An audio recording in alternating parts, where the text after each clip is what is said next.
عورت کا جسم پانی سے بنا ہوتا ہے. اسے چھوا تو جا سکتا ہے مگر پکڑا نہیں جا سکتا. پگھلے بغیر اس کے ساتھ جڑا نہیں جا سکتا. اس کے ساتھ پانی بن کر ہی ملا جا سکتا ہے. عورت کے دل تک پہنچنے کا رستہ اس کے من کی پگڈنڈیوں میں سے حساس وادیوں کو چھو کر گزرتا ہے.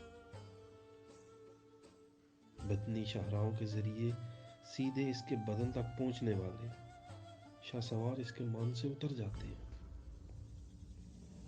کیونکہ عورت کا جسم پانی سے بنا ہے. اس کو پانے کے لیے پانی ہی بننا پڑتا ہے. اگر کوئی اس کی آنکھوں کے کھارے پانیوں کے سمندروں میں تیرنے کا ہنر جانتا ہو تو اسے 7 سمندروں سے بھی آگے حیران کن جزیروں میں اور جادوئی وادیوں کے لمس سے آشنا کروا سکتی ہے. بدن کی سرحدوں سے پرے روح کی اتھاہ گہرائیوں میں لے جاتی ہے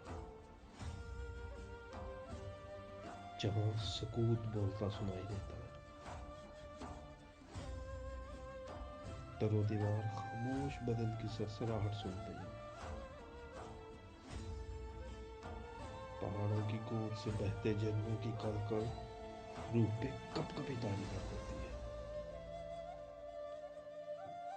وہ ایسی جنت نما سبزیلی وادی میں لے جاتی ہے جہاں آپ پہنچ کر گہری چپ میں کھو جاتے ہیں.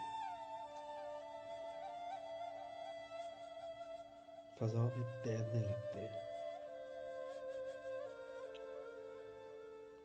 عورت کو محض جسم سمجھنے والوں، عورت کی ہنسی کی پھوار میں بھیگنے کے لیے پہلے اس کی آہوں کی ٹکور کرنی پڑتی ہے. اگر آپ اس کی زندگی میں پھیلے دکھوں کے جزیروں میں ساتھ ساتھ چلتے ہیں تو پھر وہ آپ کو کوکاف اور کہکشاں میں اڑا کے لے جا سکتی ہے. عورت انگنت جیون جیتی ہے. ہر جیون کی تہ میں اترنا اب مرد کے پس میں نہیں.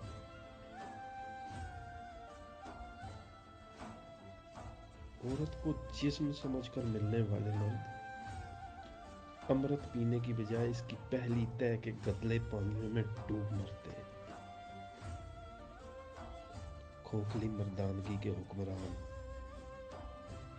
عورت کے وجود کی دہلیز کے باہر ہی کھڑے ہو کر اپنی جیت کے بھرم کو پالتے رہتے ہیں. عورت کو پانے کے لیے جیتے ہوئے جرنیل کی طرح نہیں بلکہ کسی مقدس درگاہ پہ زیارت کرنے آئے فقیر کی طرح جوتا اتار کر دہلیز پہ سلام کر کے اس کے پاس آنا پڑتا ہے. اس کی من کی مقدس سوچوں میں ڈوب کر اس کے گرد طواف کرنا پڑتا ہے.